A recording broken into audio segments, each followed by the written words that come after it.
Instagram. And if anyone is watching, you'll just be seeing my face for the next 5 minutes. I'm Courtney from Stateless, and I will be right with you.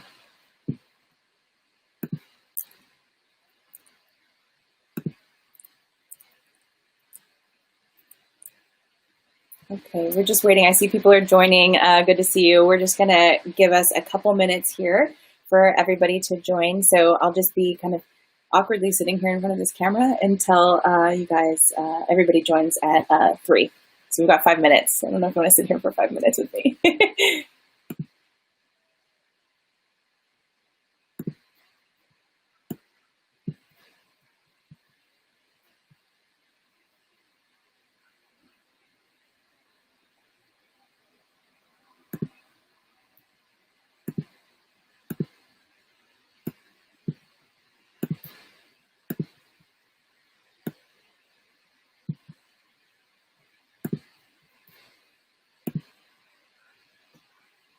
Okay, I see there's 11 people joined, so nice to see you guys out there on the internet. I'm just going to give us some time for others to join. My name is Courtney. I'll be right with you.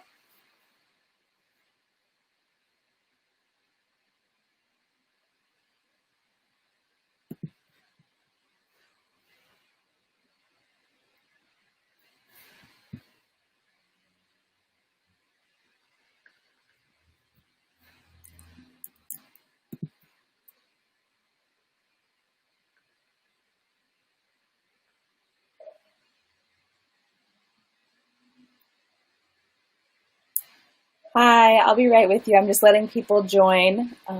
Thanks so much.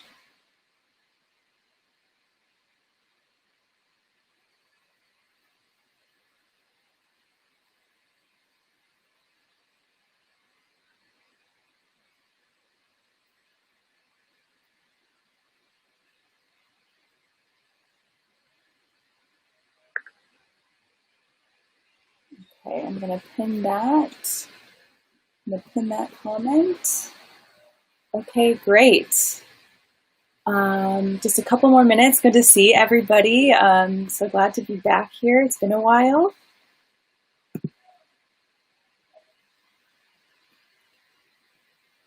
Just a few more minutes. Thank you.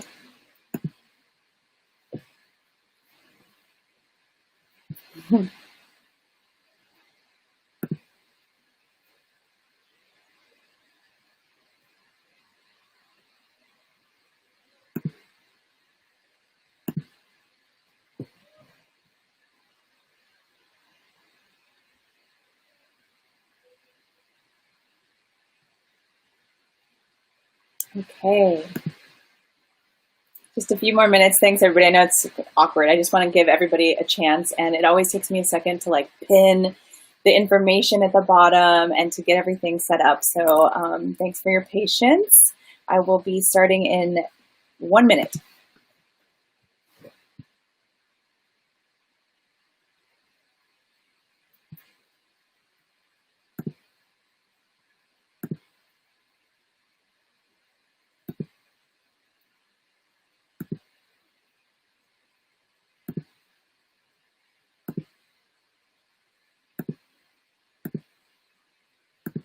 Okay.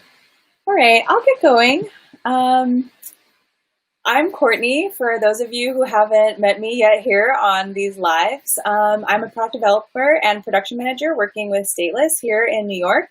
Stateless is an outsourced design and development and production team working with brands both big and small all over the world. We help you make your product, and we can insert ourselves in whatever part of the process that you need. We have a partnership with Makers Row and now Embark Live. For those unfamiliar, Embark Live is a platform connecting fashion entrepreneurs with business professionals. Makers Row is a resource to get your products made, and then Embark Live is a place to go to be connected with professionals who can help you with all other aspects of your business. You can find Stateless on Makers Row and members of our team on Embark Live. So today we're going to talk about fabric strategy. I've done several lives at this point, and it's been a while, but it's good to be back. But I wanted to talk specifically about fabric strategy. We did talk in the past about sourcing, so there will be some overlap, but this is a little different.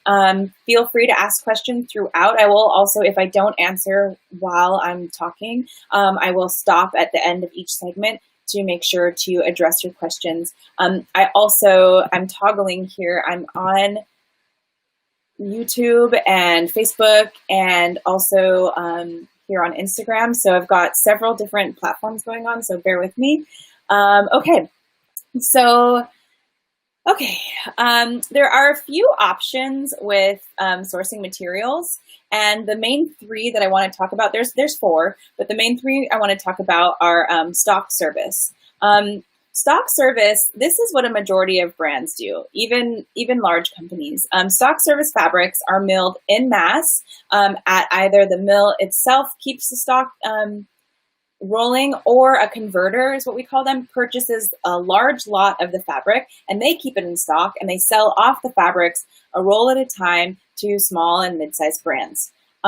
These fabrics are usually, because they're in stock, they have tiered pricing. So sample yardage is going to be the most expensive with a surcharge. Then there's a full roll price, which is your starting wholesale price. And then from there, the price per yard goes down when you start to increase your quantities, depending on who you work with. It could be at 300 yards, it could be at 500 yards, another 1,000 yards. Sometimes they do it by every 3 rolls. A roll of fabric is anywhere between 50 and 100 yards. So it just depends on which actual fabric you're using, whether or not you can determine how many yards are on a roll. So working with stock service, the main thing you want to recall is that stock is constantly fluctuating. So as soon as you know how many units you're going to produce, it's really important to do the math to determine how many yards you need. So we've sampled, let's just talk about this shirt. We sampled this shirt, we've got this lace here, we've got this poplin here. I now know I want to make 50 units. I've got my pricing from the factory. I'm going to reach out. This is stock, this is stock. I'm going to reach out to both of these vendors and I'm going to ask them for their stock positions. Let's say, I'm just going to make it up, this takes a quarter yard and this takes a full yard. So I'm going to reach out to the vendors and I'm going to say, hey, I need a full roll of this white poplin and I'm going to need, 25 yards or whatever of this lace. And even though we're not ready to go into production, we want to check as soon as we know how much yardage we need, we want to check on stock positions because stock is always fluctuating. Now, if the fabric is a stock running program, even if it's sold out, it might be on a ship, like clearing customs as we speak, or it's definitely on order. The mills and people who do produce stock programs, unless it's a canceled quality, if they're out, they're already ordering. Now, sometimes it could be that they had just ordered, I don't know, let's say 10,000 yards of this poplin, and 3 brands came in and bought it up right away, and so they don't have anything coming for 6 to 8 weeks. That's why you want to reach out as soon as you know about the fabrics and how much you need to see the stock positions, because you can then place your order on back order, for example, and you'll basically allocate some of the yardage that is on that boat already or at the mill getting made. They'll reserve some of that for you. This year obviously has been wild with COVID and everything. And there were a lot of fabrics, like a fabric like this, the main body fabric on my shirt, twills, even canvases were being used. Normally we have a lot of vendors we work with who keep stock, and a lot of those fabrics were completely sold out except for in wild colors like bubblegum pink because of PPE. So we had to pause when the factories all closed, and then as soon as everybody was back to reopening, we reached out to get the materials on this one project, and it was all sold out because of PPE. And in this case, this year it was a little odd because, the mills also had to close, so they were backed up. So that was a really unusual situation. Normally, you're able to front load all of this by saying, okay, we're on second fit sample. I know for sure I want to make 50 of these. I've got all my prices ready. We're still going to do our salesman samples and our PP samples, but I want to make sure that I start getting my fabrics. Now, so far, I'm sorry if you guys on YouTube, my computer the fan is running, so sorry if it's a little noisy. But anyway, so far I'm talking about e-commerce based businesses, and that's because I'm really tailoring this conversation to you guys here on Makers Row. Most of you are going to be working in stock programs regardless, until you, even when you're making 300 units per style per color, you're still going to want to work with stock. And most of you are, mostly producing e-com. When you have wholesale, it's a little more complicated because you have to wait until your sales close to know how many you're going to order. But you do have a way more strict deadline. If you want to talk about deadlines, have a look at a conversation I had about the difference between setting up your business for e-commerce and wholesale. You can find an archived live on Makers Row's Facebook. But anyway, if you are in wholesale, you have a slightly different model. You have to finish your samples in time for market, and then you go and show your samples, and then you sell for a couple months, or usually at least a month. And then you close your sales, and then you allocate all of your product, and then you usually have like 3 months to produce it. So again, stock fabrics, they're in stock. So even if it was sold out, we only have 6 weeks that we have to wait to get that fabric. Whereas if you are going to do the next thing that I'm talking about, which is made to order fabrics, it's a little tricky with wholesale. I'll get to that more in a minute. I just want to make sure that no one is asking any questions. Okay, we've got no questions over there. And so far, I just want to make sure. Okay, great. No questions. Cool. So, okay, I just want to, before I move on to the next type of fabric that you can work with, I just want to reiterate how important it is to make sure that you check on your stock positions. Make sure. Nowadays we have e-commerce as well. So let's say, I don't know, we're still in wholesale, let's say, and you've got this shirt. I'm going to just keep using the shirt. This shirt is selling okay. We've got 25 units on order. I'm probably going to need to at least make 50 units with my factory. And so I might just order enough fabric for 50 units because it's selling a little slow. I'll sell the rest on my e-com, and that's that. If we see that something's selling really well, it's especially important. Maybe you write the vendor and you say, hey, I'm going to need at least 1,000 yards now, but I may need more. What do you have on hand? You can at least reserve that 1,000 so that you can, produce what you need without having to wait that 6 weeks. Now, if you have to wait for your fabrics and you want to start producing with one lot and then you produce with another, you do have costs associated with that. You're going to have 2 cutting fees and you're going to have 2 market fees.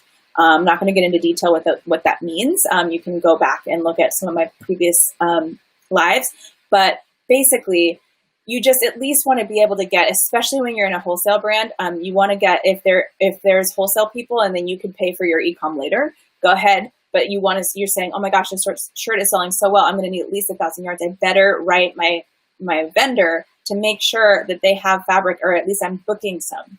So I'm going to jump forward. I actually have a little prompt that I already prepped here, but I'm going to jump forward because this makes a good segue into something I'm going to talk about later, which is leveraging. Let's say that I leverage this fabric, which means that I use it across several styles. Let's say that I'm in my 3rd year of being a brand. I've used this every single season. I feel confident that even if, let's say, oh my gosh, this thing is selling so well, I need at least 1,000 yards. Why don't we just buy 1,500? Because I'm going to use this again next season for a different style. I'm going to use this again on the other shirt that's selling slower. There's only 25 units on order there, but let's just do 1,500 yards, excuse me. Or maybe you go up to 2,000 and then you just have the fabric on hand. You get a lower price because you bought a higher quantity, and it's a fabric that you know that you're going to use. So this is a really strong argument for leveraging fabrics. I'll get into that later, but I just wanted to jump forward and mention that. Okay, so the other 2 main options, we're not going to go into major detail here about it because I am catering this conversation to you guys through Makers Row, and most of us are all in the same boat. We're not making hundreds of thousands of units here. So there are made-to-order fabrics, and if you ever go to a fabric show when we can, you got to make sure that you're asking, if they don't carry stock, don't work with them. You can't. You need to work 1.5 years in advance to work with made-to-order fabrics or more, because made-to-order fabrics, basically you get either like a color card. If you've seen them, it's on a card and it's a piece of fabric mounted to the card. They might not even have additional colors that they've developed. They just develop one fabric. Or it could be like on a hanger with a large piece of fabric hanging off of it. in made to order fabrics, you can usually select your own color. You can't like make tweaks to the fabric. The fabric has already been developed, but you say, okay, I've got these special colors. I've got this neon green, I've got this violet, and I've got this yellow. And, you want it to be super custom. And so you're going to use this made to order fabric. You're going to need 6 weeks to develop your lab dips, which are your custom colors. You may have to redip, especially on hard colors like purples, things that can pull weird. Sometimes even creams can be a little yellow or a little green. So you want to give yourself 6 weeks there at least, or maybe even 12, because you might have to redip. Then when it comes to ordering sample yardage, you have to mill it. They're going to make it. And you have to usually order at least, usually they make you order more than one roll. So usually you need to order at least 100 yards, sometimes 300. And that takes another 6 weeks. And then when it comes to production, you have to mill their large order quantity, which is usually at least 550 yards. So needless to say, it's pretty crazy to work with made to order fabrics. There's ways for you to work with stock fabrics and still customize your fabrics. And you can, like I was saying, this poplin, for example, you can dye it. You can garment dye. You can panel dye. You could screen print on it. You could try to do a digital print on it. You could do things to customize it working with stock fabrics. So I really wouldn't recommend working with made-to-order fabrics for anybody that is in this conversation. I've always worked with small to mid-sized brands my whole career. They've gotten big after, but my specialty is in startups. I love it.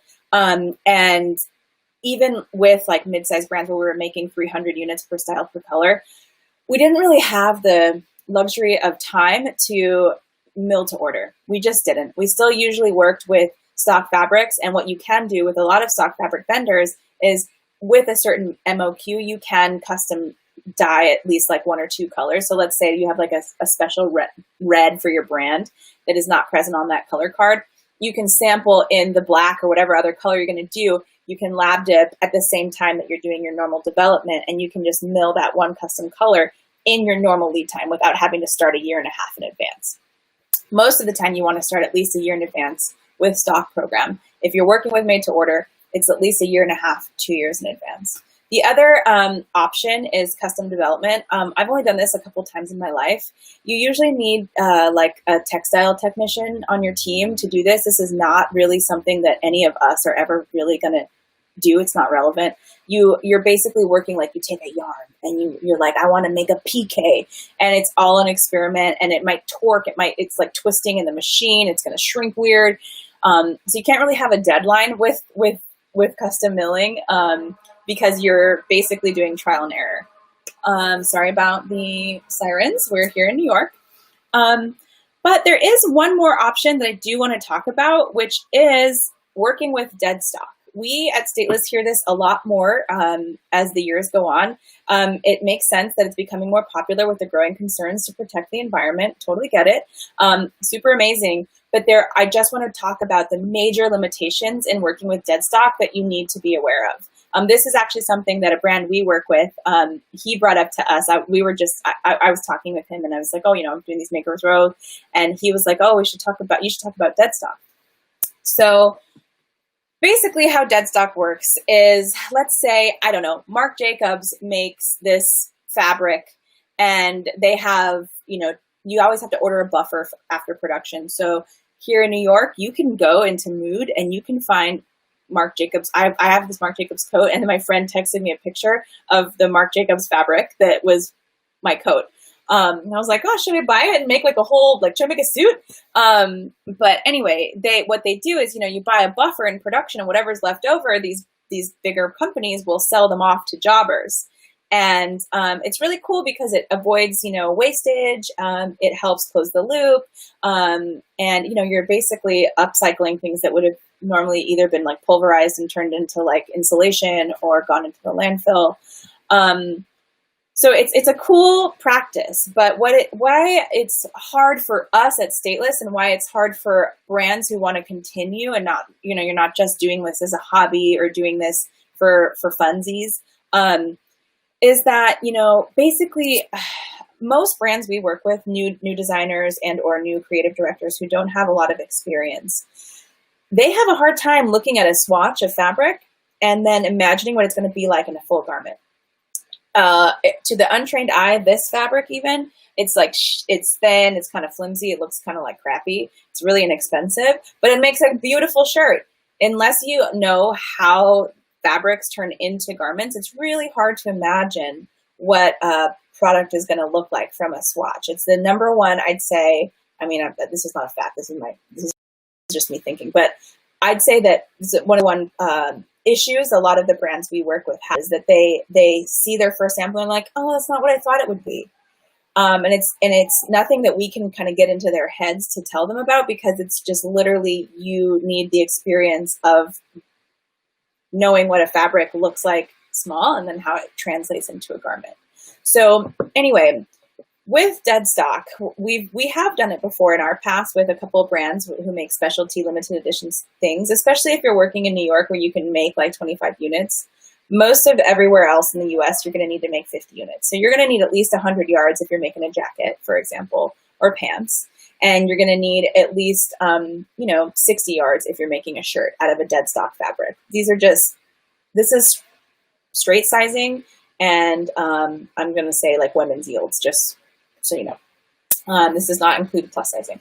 But anyway, so when you find this dead stock fabric, basically in order to make sure that it's still there, like when my friend saw that Marc Jacobs fabric at Mood, down in the garment district, it's not like I could have been like, hey, buy me 2 yards, let me try to make a sample. And then I expect after I'm done with the sample 4 to 6 weeks later that fabric is still going to be there. I basically have to buy that entire roll.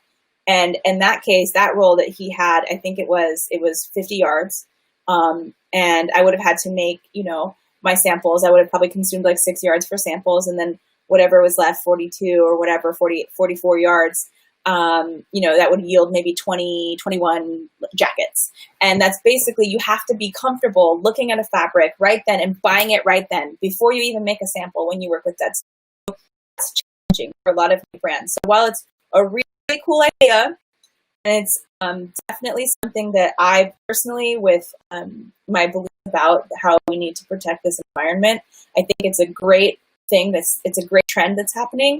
But you just need to be careful, because you are upcycling if you actually make this thing. But if you go and start buying rolls of fabric and then you make a sample and you're like, yuck, I don't like it, and then it just sits there, you're just making more waste too. And you also lost money and wasted money yourself, which is, when you're a business owner, it's the most important thing that you need to be careful about. So I hope that helps answer a couple questions about why we hear a lot from brands like, oh, well, I know that there's probably more fabric companies than this. Yes, there are thousands of fabric companies, but you are starting with 25 to 50 to 100 pieces per style, per color. We need to work with these stock service vendors. There's only like 50 stock service vendors out there, and of them, I'm making this up, but like 20% do active, 20% do things like lace and things like that. 20% do wovens, and some very few do like a combination of wovens, jerseys, and swim fabrics. Each of these groupings of vendors are only applicable to certain qualities of fabrics. So you are really limited when you first start off with your fabric options, but that doesn't mean that you're going to be making something that everybody else has. This is just a regular poplin. Another designer could take this same fabric and make a completely different shirt. I can take this same fabric and make several different styles. It's not a problem to be working with stock. It's not like, oh gosh, I'm using what everybody else is using. It's literally how it works when you first start. And it's a good challenge to work within those confines. And as you grow, then you can start to work into, made to order fabrics, but it's really not something you want to do until you're making 300, 500 pieces per style, per color. Okay, so I'm going to stop and see if there are any further questions. Where are we? Hi. I missed the first few minutes of today's talk. May have missed this. I want to have a custom art design applied to Lycra, Spandex, or mesh fabrics. What should I consider? Great question. I have a little bit of that saved for the end, but I will jump to it now. So with stock fabrics, you have the option to customize. Let me just pull up I have a little cheat sheet. So let me just pull it up because I want to make sure that I'm thorough. So you can print fabrics, stock fabrics. You usually have to use a third-party vendor. There are a couple great vendors who supply the fabric and print on it. Love it. But that's usually limited to sublimation. Sublimation printing is only exclusive to 100% polyester or high poly content. It could have some spandex, like 6 to 8%. Sublimation is great. There's usually just a 1 roll minimum. It's pretty affordable. Let's say the fabric is normally $7 a yard. When you do, a full roll, it's going to make it like $12 a yard to print on it. If you do samples, it's going to be more like $14 a yard. But anyway, so you can take an all over print and you can sublimate it onto the fabric if it's polyester. Sublimation, the full name for sublimation is called dye sub or dye sublimation because it's printed on paper and then it's like pressed onto the fabric and it's pushed through a heating like roller, and it essentially transfers, it slightly dyes the surface of the fabric with color. You can get really amazing crisp photoreal prints with sublimation, and you can do really good, brilliant color. The only thing is that the backside is white. So like when you see on swim, usually prints are just on the surface. So if you're doing something, especially for like activewear or across the bust or somewhere where there's like a lot of stretch or stress on the fabric, if it's too ill-fitting, if you are making it too tight and you have it sublimated, there's going to be white grin through, right? So you want to make sure that when you're working with sublimated fabrics, that the way you make your garment fit is flattering so that, because normally, let's say we were using a regular solid swim fabric across, if there's stress marks going across the bust on a solid fabric, it kind of looks okay. It kind of, it's like, oh, it's a little tight on her chest, but it's not like, oh, what's wrong with that top? But when it's tight and you've dye subbed, there's white grin through. So now it looks like the print is like, has white coming through and it looks bad. So you need to make sure when you're working with sublimation that you have that fabric in mind when you're addressing your fit of your product. The next option is a digital print.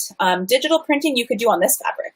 It comes out a little chalky. It's even more so on the surface of the fabric than a dye sub, but you can do it on cotton, you can do it on silk, you can do it on rayon, you can do it on knits, and you can do it on wovens. This is a woven. Knit is like a jersey for a t-shirt or like sweatpants, terry, things like that. You can achieve pretty good color with regular digital printing, but if you imagine like those printers, like this is your paper and there's like those printer heads and it like goes like this across the paper and it puts color, that's what digital printing is. That's what digital printing is, even on a garment. So right now what I'm talking about is repeat prints. These are prints that, go all over from seam to seam and repeat through the yardage. So you can do that with either sublimation or digital. Another way, of course, is silk screening. You can do large scale silk screen to do kind of an all over print on a large panel, or you can do like a graphic. Like let's say, I don't know, we wanted to print this instead of making it lace and it was all solid. Like you could print a flower up here, on a pre-cut panel of the shirt, and you could customize your fabric, or at least, trick it out with your brand eye, through silk screen printing. You can also just do like graphics, like your brand name across, or like some kind of character or something like that, and that differentiates your product, even though you're using stock fabrics and what have you. That differentiates your product from others.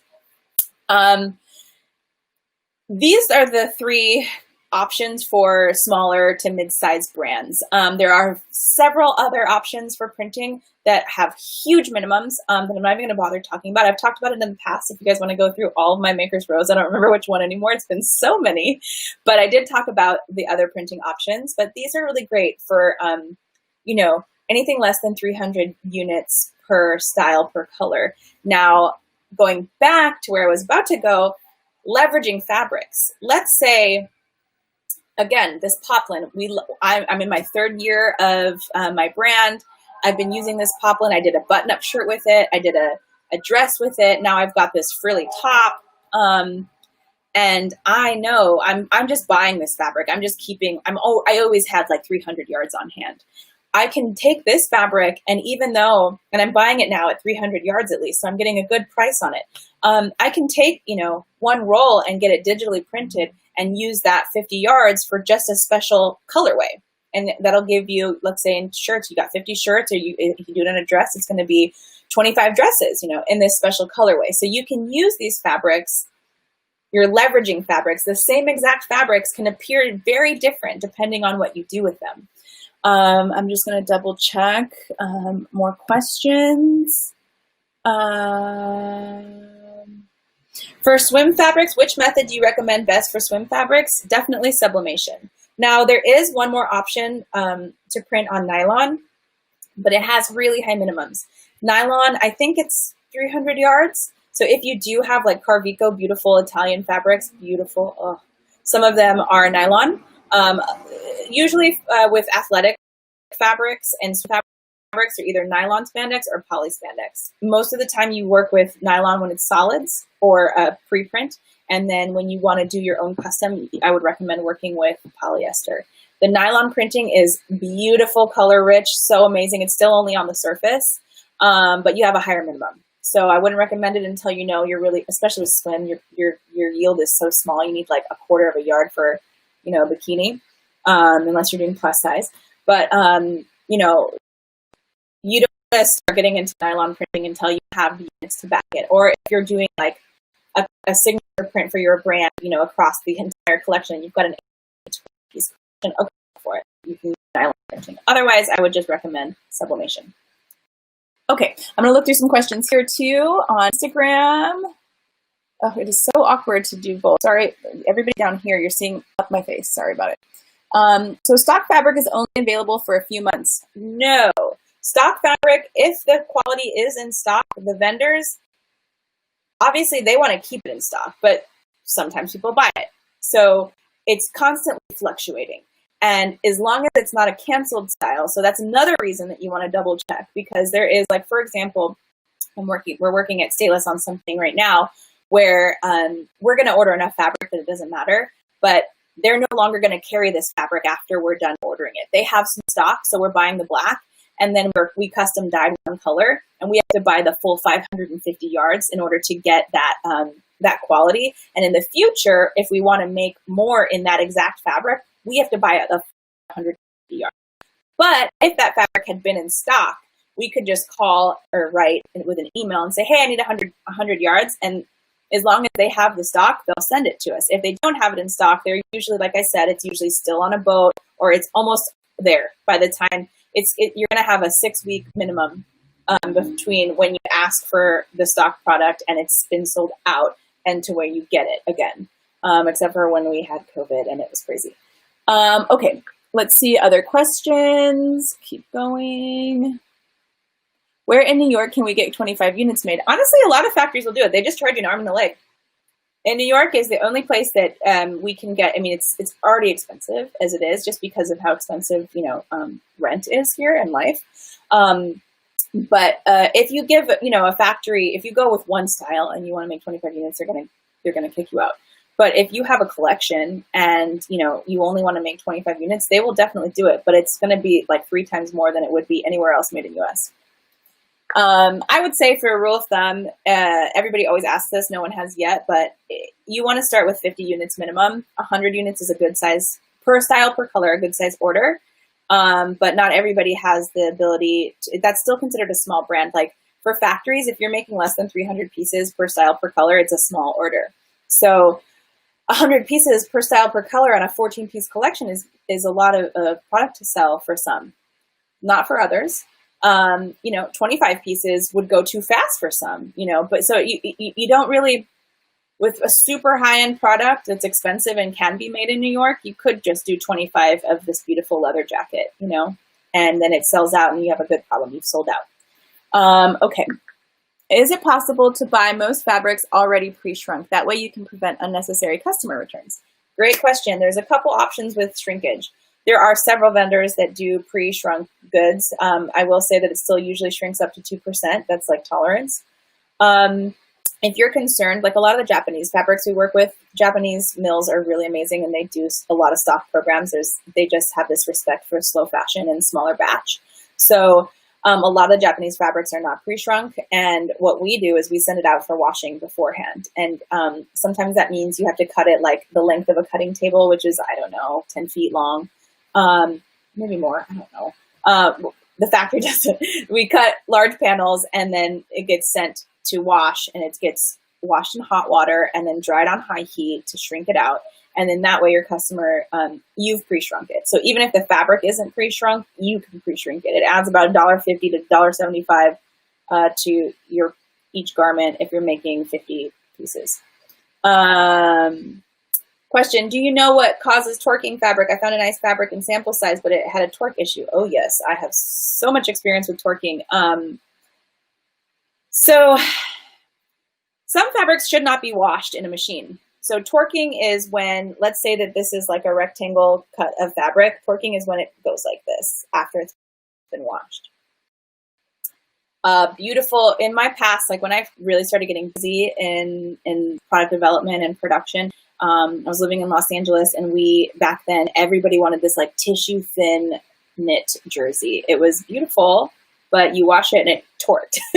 So, and normally when you make a tank top out of t-shirt fabric, or, a cute like dress out of flowy dress out of t-shirt fabric, the customer expects to be able to wash it in the washer. But just some fabrics cannot be washed in the machine, so it causes twerking. Now, most suppliers work on eliminating twerking, but a lot of times you can just put dry clean only on a product, and even on the fabric that's being sold to you, the mill will say, this is a beautiful fabric.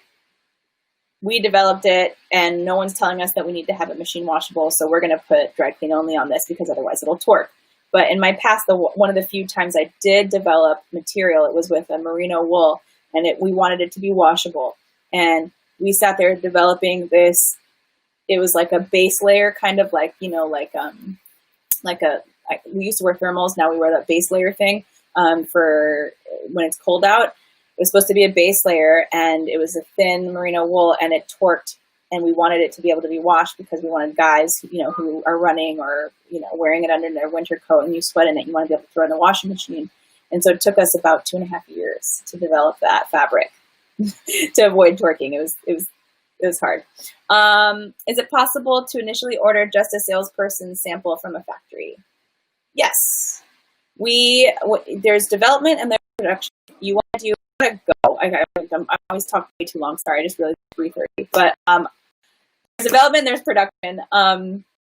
You always start with development, and you don't want to just do salesman samples. You want to do your proto, second fit, and your PP sample, and then you go into your salesman samples. And then once everything's done, then you go into production. That's how factories work. Some places only do samples, but most factories, they do your samples almost as a favor because they don't really make money off samples, with the expectation that you're going to do production with them. Okay, more questions.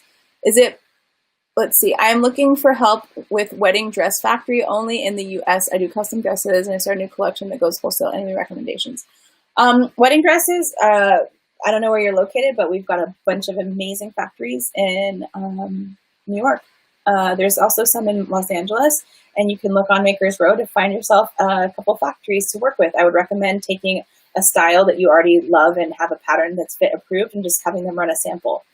Anytime we in the industry find a new factory that we want to work with and we haven't worked with them in the past, we send a pattern and an inexpensive style to do with them, and we pay for it to see that they can do a good job.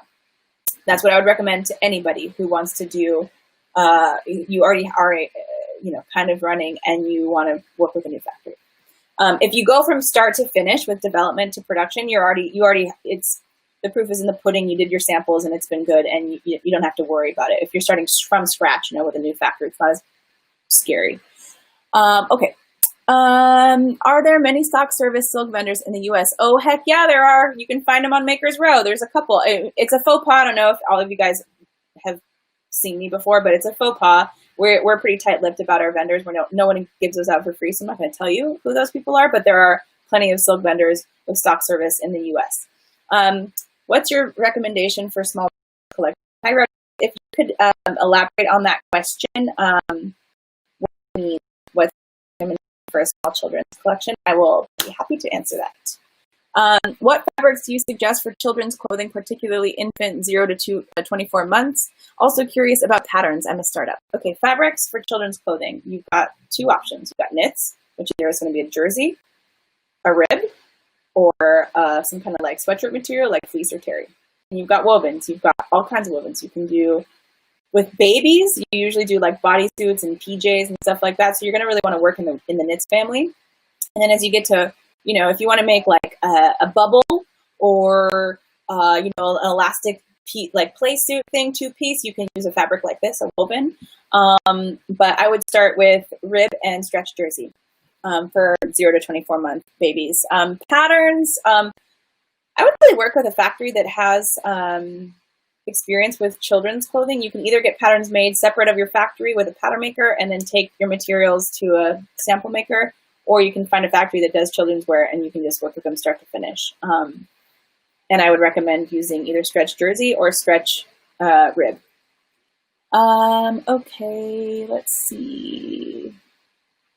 Okay, great. Awesome. I am going to keep going for just a minute because we never really did talk about leveraging fabrics in detail. I'm supposed to have been done at 20 minutes, but I'm going to keep going. Okay, so leveraging fabrics means that a fabric is shared across more than one style. This is helpful considering the tiered costing we discussed earlier with stock service. If you make one style at 50 units with one fabric, your cost per yard can be, say, I don't know, $8.75. But if you make two styles at 50 units each, you may get the price per yard of the same fabric for $8.50. And of course, you did enough, you know, if you like make enough to require 300 yards, your price goes even lower. This is important for brands who make, say, I don't know, 7 to 11 styles per collection. Let's take my shirt again. For example, the lace at the front is what makes the shirt, but the fabric on the body can also be used for a button-up. It can be used for a dress if we line it. It can be used for, like, I can think of like 6 different styles I can do with this fabric in the same collection. And, you know, it doesn't look boring like the whole collection is like, oh God, that one white poplin. Because like, look at what I put here. Like, you know, and the other dresses, you can do cool things to them. And the button up is just a button up and it's cute and it's oversized, boyfriend fit or whatever. So you can take that same fabric and use it across the board. And it's very wise to do so. And it's very wise to continue to design into certain fabrics. Denims, if you like denim, we have a brand we work with. We use the same Japanese denim for their product. You can wash denim down to make it different. You can do different designs to get the same, to take that same fabric and make it look different. I don't want, my main point here is that you guys don't get bogged down by weird random rules that aren't real. Like, you don't need every single garment to be in a different fabric. That's not, no one does that in the fashion industry. That's like a weird, like, fake rule that I would think if I was just getting started, I would probably impose on myself, like, oh, well, now my whole line is so boring. It's all the same fabric. Especially true with swim.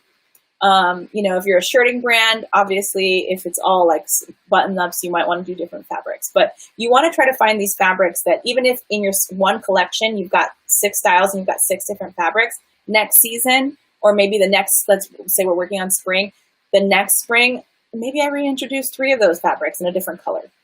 You want to do this for a couple reasons. So the tiered costing is one. And then it's also really helpful in your development process. You want to, like, you know, once you are in the industry for a while and your business is going, you want your development to go smooth. You don't want to, I mean, we have some designer kind of people we work with that every single garment is completely wildly different from the last. Every single thing has several fabrics all over it. There's never the same thing twice, right? There are certain brands that makes sense for, but it doesn't mean your brand is boring if you don't do that. You know, if you develop and your pattern maker is familiar with this poplin, and we know that it has a 2.5 by 2.5 shrinkage, you could even put the shrinkage in the pattern, and you could take the garment, make the garment, and then go get it washed, and then you take your shrinkage out. for example. And the more stuff that where you have like I use the same fabric for pocketing no matter what style I do. There's these 3 colors. I use the same fabric to line the waistband of my pants. I use this one poplin and I use this one denim. And then, you know, you bring in some specialty materials as needed, but this gives consistency to your brand. It allows for you to develop smarter and with less costs. And then you can kind of, it's like a grandfather thing where you inherit all the work you did before into your next collection to make it smoother sailing during development. So the other thing I want to talk about with leveraging fabrics is, you know, like I said earlier, if I know that I use this fabric on styles, I'm in my 3rd year, and, you know, I write the mill and I'm like, hey, I'm going to need about, you know, 600 yards. What's your stock position? And they say, well, we only have 900 yards left. And I say, shoot, well, I don't know. I mean, the other button up, I might need to make more of those. I haven't done my math yet. I'm going to buy all 900 because I know I have this fabric and I'm going to use it again and again and again. Even if that button up doesn't sell that well and I end up only, you know, either canceling it or only making 50 units instead of 150, I'm going to have that fabric and I got it at the good price and I'm going to have it on hand and I'm not going to worry about shortages and I can pivot and I can be quick and I can react. And if I have that fabric on hand and this style that I only allocated 25 pieces for in my e-com inventory, it sells out.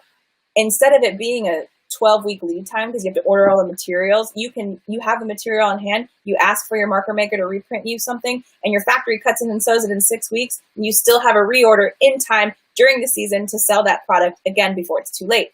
So huge advantage to leveraging fabrics for a variety of reasons. Other thing I want to mention is you can also dye a lot of fabrics. You can't really dye polyester and nylon that well. It's pretty hard. I wouldn't recommend it. I would just don't deal with it. But your modals, cottons, tencel, rayon, you can dye. So that's another way. I can sit on this in white and then I just can dye them up. And you can either dye it in panels or you can dye it in garment form. And when you dye it in garment form, you sew let's say I said this is a 2.5 by 2.5 shrinkage. You do your pattern as a 0 by 0 with no shrinkage in it. And then once your fit is finally approved, you send that pattern to your marker maker. They add 2.5% shrinkage on the length and width. The garment gets cut in the undyed fabric. It gets sewn with cotton thread. Then the full garment gets put into a dye vat and it shrinks down and it gets dyed up. So these are a variety of ways to work with stock fabrics, to work with everyday common fabrics and still trick it out to make it your brands and something that's identifiable for your company. I have totally overdone it with here, so to more questions, and then I'm gonna say goodbye. Thank you for the compliment on my shirt. It's a traditional Filipino shirt, and I am Filipino. Okay, sorry, I don't know why it's doing this to me. Do you have the best places to buy heavyweight French terry? I've been having trouble finding some. Again, it's a faux pas to share our vendors. Nobody in the industry will do that for you. But Japanese fabrics tend to be beautiful and heavyweight, and you can find some stock service Japanese fabrics. Okay, let's see. Oh, that's all the questions here. I'm going to go look at the other one and see if there's any. Okay.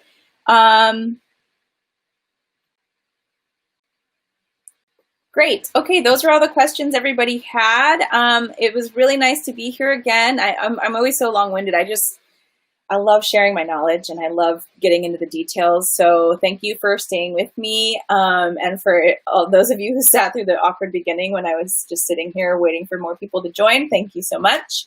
It's been really good to see you guys. Please make sure to check out Stateless. It's makersroad.com/stateless. Reach out to us. We would be happy to help you. Try to sign up for Embark Live. Check out our old lives that we've done they're all archived on Facebook. And I'm not sure when I'll be back next, but until then, thank you guys so much. Okay, bye.